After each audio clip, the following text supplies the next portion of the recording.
नमस्कार. राधिकास किचनमध्ये सगळ्यांचे मनापासून खूप खूप स्वागत करते. तर आजच्या रेसिपीमध्ये मी एक स्वीट डिश बनवणार आहे. तर आजची आपली स्वीट डिश आहे कलाकंद आणि हॉटेलमध्ये बनवतात सेम त्याच पद्धतीने मी तुम्हाला इथे कलाकंद बनवून दाखवणार आहे. चला मग रेसिपीला सुरुवात करूया. तर कलाकंद बनवण्यासाठी सगळ्यात अगोदर मी एका कढईमध्ये 1 लिटर फुल क्रीम मिल्क घेतलेला आहे. अगोदर हे दूध आपल्याला चांगलं गरम करून घ्यायचं आहे, म्हणजे याला चांगली उकळी आणायची आहे.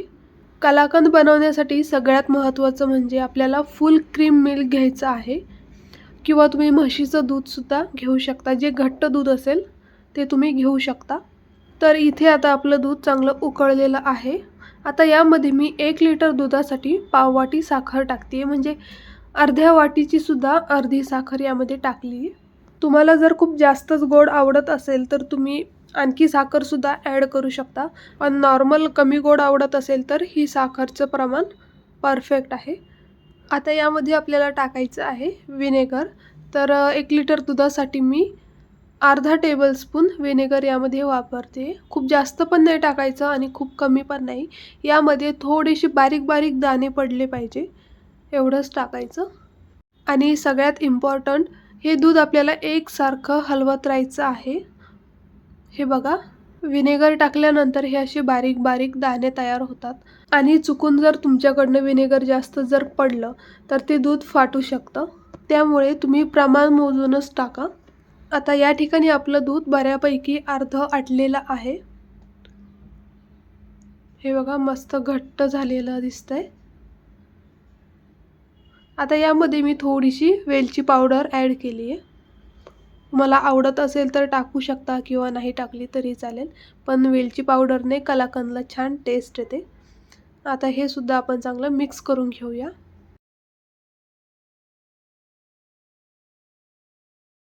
आणि दूध आटवत असताना कडेने जी ही साय दिसतीये, तर ही मध्ये मध्ये आपल्याला चमच्याने काढायची आहे.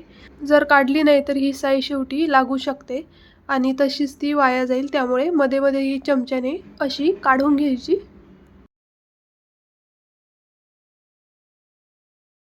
आता गॅसची फ्लेम मी एकदम लो करते. तोपर्यंत आपल्याला कलाकंद ज्यामध्ये सेट करायचं आहे त्या भांड्याला थोडंसं तूप लावून घेते. तर इथे मी केकचं हे छोटंसं भांडं घेतलं आहे. तुम्ही दुसरं कोणतंही घेऊ शकता किंवा एका प्लेटमध्ये सुद्धा सेट करू शकता. तर या भांड्याला मी सगळीकडनं छान तूप लावून घेतलेलं आहे, यामुळे कलाकंद याला चिटकणार नाही. आणि शेवटी हे बघा, आपलं कलाकंद मस्त तयार झालेलं आहे. तर आता गॅस बंद करते आणि हे तूप लावलेल्या भांड्यामध्ये आपण कलाकंद काढून घेऊया. पूर्ण यामध्ये काढल्यानंतर सगळीकडनं आपल्याला हे एकसारखं पसरवून घ्यायचं आहे.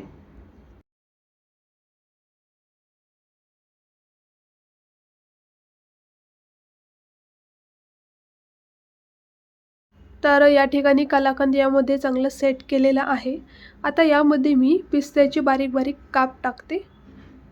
तुम्ही यामध्ये मिक्स ड्रायफ्रूटसुद्धा ॲड करू शकता. हे गरम गरम असतं तेव्हाच यामध्ये पिस्त्याचे काप टाकायचे, म्हणजे हे व्यवस्थित याला चिटकून बसतील.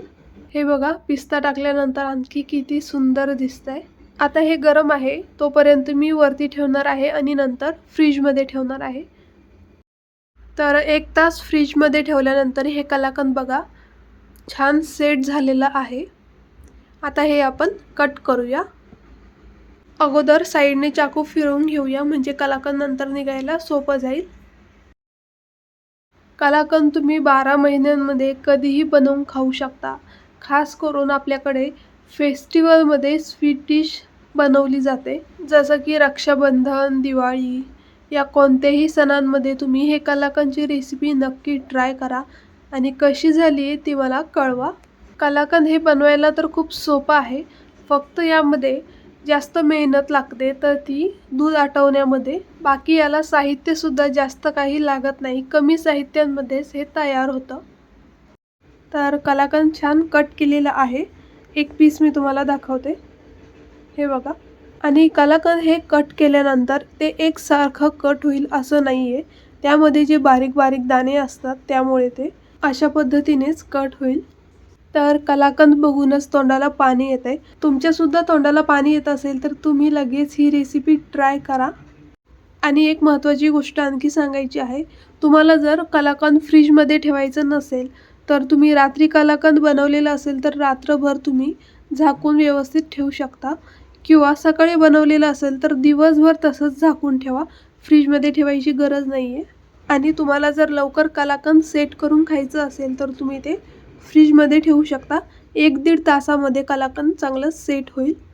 आणि तुम्हाला माझी आजची ही रेसिपी आवडली असेल तर व्हिडिओला लाईक करा, शेअर करा आणि माझ्या चॅनलला नक्की सबस्क्राईब करा. तर पुन्हा भेटूया अशाच एका छान रेसिपीसोबत.